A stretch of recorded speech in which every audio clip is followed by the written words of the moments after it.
Welcome, mtg-portal, to another Pauper E.D.H Deck Tech. Today we are featuring Ruthless Deathfang. It's probably one of my favorite Pauper E.D.H Deck Techs that I've done to date. So sit back, grab yourself something to drink, get a bite to eat, and let's dive in to this Pauper E.D.H Deck Tech. I hope you guys enjoy. Stay tuned. Here we go. Alright, mtg-portal. First up are the creatures. Let's take a look at the beasties in this deck. Starting out with Abyssal Gatekeeper, a 1 colorless and a black for a 1/1. When Abyssal Gatekeeper is put into a graveyard from play, each player sacks a creature. Alchemist Apprentice, 1 colorless and a blue, 1/1, sack him, draw a card.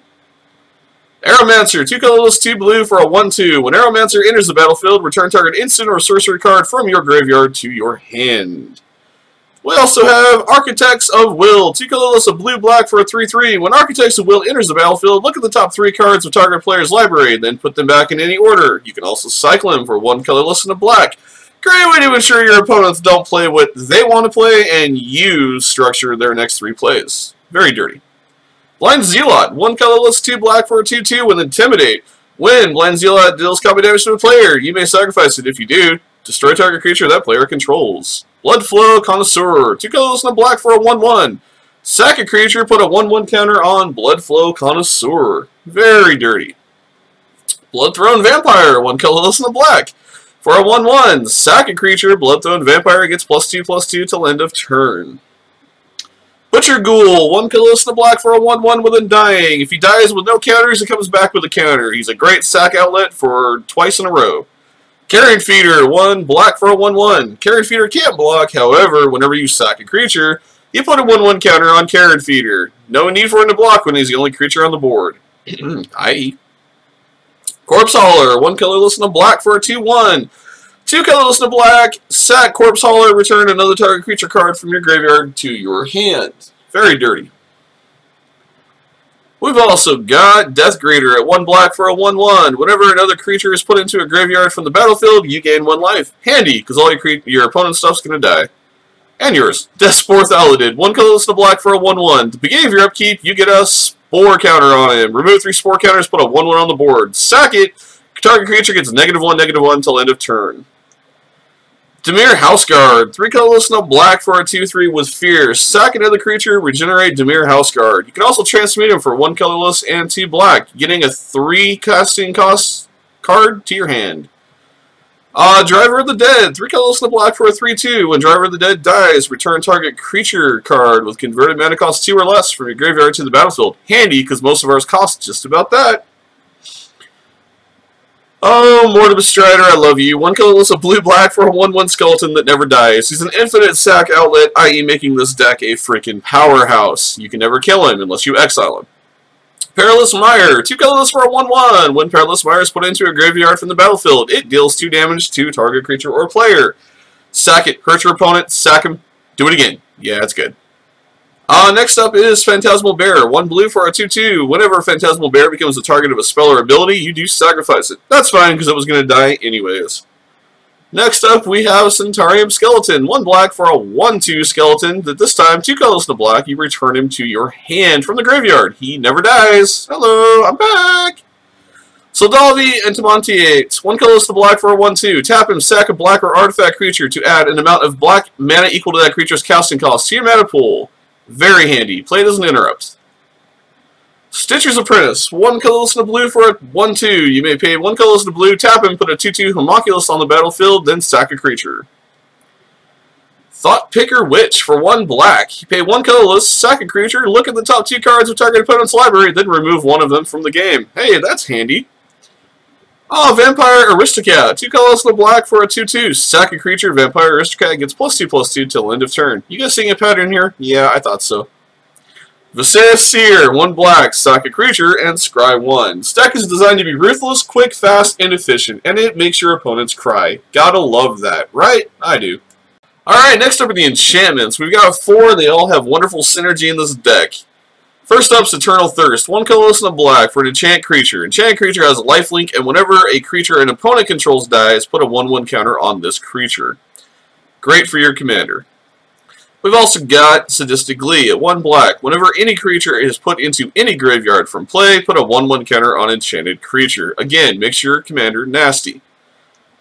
Shade's Form at 1 colorless, 2 black. Enchanted creature has Pump for black. This creature gets +1/+1 until end of turn. Whenever enchanted creature is put into a graveyard, return that creature to play under your control. And last but not least, Unhallowed Pact. A 2 colorless and a black enchanted creature. When an enchanted creature dies, return that card to the battlefield under your control, i.e. making your commander basically invincible. Very sweet set of enchantments. Alright, next up are the instants. Let's take a look at the nasty we have in the deck. There's quite a bit. Starting with Altar's Reap. 1 colorless and a black. As additional cost to cast Altar's Reap, sack a creature. Draw 2 cards. Wonderful. Anticipate. 1 colorless and a blue. Look at the top 3 cards of your library. Put 1 of them into your hand and the rest on the bottom of your library in any order. Setting the cards you need, getting rid of what you don't.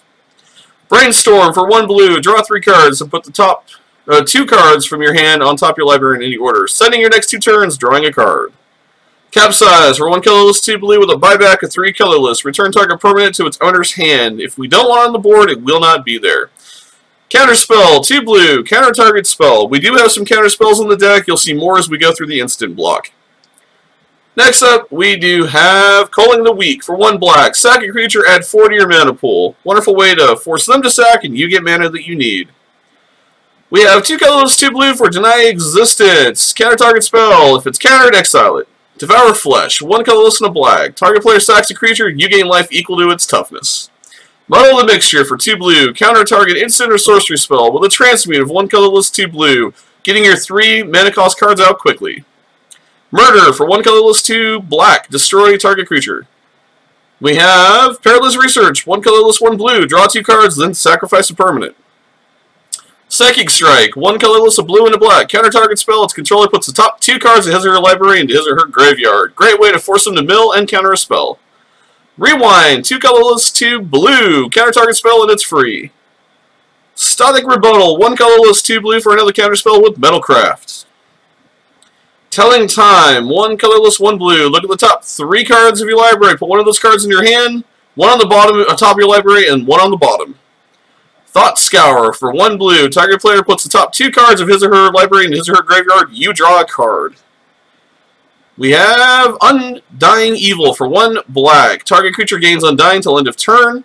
We also have Vile Rebirth. For 1 black, exile target creature card from a graveyard and put a 2/2 black zombie creature token onto the battlefield. Great way to get rid of what they've got in a graveyard that you don't want coming back and add a token on your end that you can use to sacrifice to force and pump your commander and more.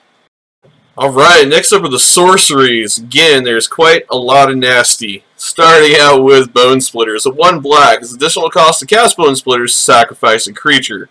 Destroy target creature. Great way to get them off the board. We've got Call of the Netherworld. For 1 black. Return target black creature card from your graveyard to your hand. You can also pitch it for Madness for 0 casting. We also have Chainer's Edict. At 1 colorless, 1 black, target player sacrifices a creature. You can flash it back for 5 colorless and 2 black to do it again. We've also got Clutch of Currents. For 1 blue, return target creature to its owner's hand for an awaken cost of 4 colorless and a blue. Makes it very viable. We also have Consult the Necrosages. 1 colorless, a blue, and a black. Choose 1. Target player draws 2 cards or target player discards 2 cards. We're also rocking Distant Tome at 1 black. Return target creature card from your graveyard to your hand. Again, that recursion is necessary in this deck. We've also got Innocent Blood at 1 black, forcing each opponent to sacrifice a creature, and then when you sacrifice, forcing them to sack again. We've also got Mind Sculpt at 1 colorless and a blue. Target opponent puts the top 7 cards of his or her library directly into his or her graveyard. Great way to get those cards out of their library fast. Morbid Plunder at 1 colorless, 2 black. Return up to 2 target creature cards from your graveyard to your hand. Again, that quick recursion is wonderful in this deck. We've also got Paranoid Delusions at 1 blue and 1 black. Target player puts the top 3 cards of his or her library in his or her graveyard, and you can cipher it to your commander or any other creature. We've also got Pilfered Plans at 1 colorless, a blue and black. Target player puts the top 2 cards of his or her library in his or her graveyard, and you draw 2 cards. Great, great advantage. Preordain at 1 blue. You can scry 2 and then draw a card. So set your next 2 turns up, draw that next card, and go ahead and annihilate your opponents. Wonderful advantage. And last but not least, we have Tyrant's Choice. At 1 colorless and a black, it is Will of the Council. Starting with you, each player votes for death or torture. If death gets more votes, each opponent sacrifices a creature. If torture gets more votes or is tied, you each lose 4 life. Great way to kind of be a douche. I love it. Alright, next up we got the artifacts. Let's dive right in. First on that list is Ashnod's Altar. It's 3 colorless. You may sacrifice a creature and add 2 to your mana pool. This is a great sack outlet, forcing your opponents to clear their board and pump your commander. Dimir Cluestone, a 3 colorless. You may tap it, add blue or black to your mana pool, or pay a blue and black, tap it, sacrifice it, and draw a card. We also have, of course, Dimir's Signet, a 2 colorless. You may pay 1 colorless, tap it, add blue or black to your pool. And Mistvined Border Post, at 1 colorless, a blue, and a black. You may pay 1 colorless and return a basic land you control to its owner's hand, rather than pay its mana cost. It comes into play tapped, but you can tap it, add blue or black to your mana pool. This is great when you sack an Evolving Wilds or a Terramorphic Expanse, get a land, and bring this into play tapped. Next up is Whispersilk Cloak. Equipped creature has Unblockable and has Shroud, with a 2 equip cost. Throw this on your commander and you're virtually unstoppable. Alright guys, next up we've got our land block. Let's go ahead and see what we got going on here. First are going to be our cycle lands, starting out with Barren Moor. You can tap it to add a black or pay a black and cycle it to draw a card. We've also got Lonely Sandbar. You can tap it to add blue, or you can pay a blue, cycle it, draw a card. Same with Remote Island. You can tap it, add blue, or pay 2 colorless and sack it, draw a card. Next is Command Tower, an absolute EDH staple even in Pauper. We also have Dimir Guildgate. Comes to the battlefield, tap it, adds blue or black to your mana pool. We've also got Evolving Wilds, which you can sack to get either the island or swamp, depending on what you need. And same with Terramorphic Expanse, sack it to get your island or swamp. Following suit with that, we have Halimar Depths, another great essential in the deck. And then we round it out with 13 islands, and we follow suit with that with a basic level of 14 swamps. That's going to be your land block for the deck. Alright, and last but not least, I always like to talk about the sideboard, especially in Pauper E.D.H. Now, when you go to tappedout.net, the link right down below, when you actually look at the deck tech for this video, you will find a little section called Maybe Board. This is your possible maybe sideboard. All of these cards are fluid and work wonderful in this Pauper E.D.H deck tech, but were not included in the main board of the deck. I built this Dimir as control, mill, and owning your opponent. If you want to add more card advantage, creature recursion, these maybe board cards might just be for you. Check them out, guys. Alright, mtg-portal, I hope you guys enjoyed the Pauper E.D.H Deck Tech for Ruthless Deathfang. If you haven't already become a member or subscribed to mtg-portal, I have no clue what you're waiting for. Click that subscribe button down below, give this video a thumbs up, leave your comments on what you like, didn't like, and what you do differently. On that same note, if you have not gotten involved in our Facebook blogs page, I highly suggest you get involved with that. Click that link, get involved, check us out. And on that same notation, join us on Twitter. There's also a link for that down below as well. If you'd like to do more and help support mtg-portal and the product openings we do right here on this page and this YouTube channel, then go ahead and smash that Patron Rewards program. Get involved, leave a donation of $1.50 or $15. Win yourself some booster packs and help support the content we produce. As always, mtg-portal will be free, no matter with your patronage or not, but we do support that additional help, and we thank you for it. As always, thank you for being awesome members of mtg-portal. Love you all. We'll talk to you soon. I hope you guys enjoyed this deck tech. Take care.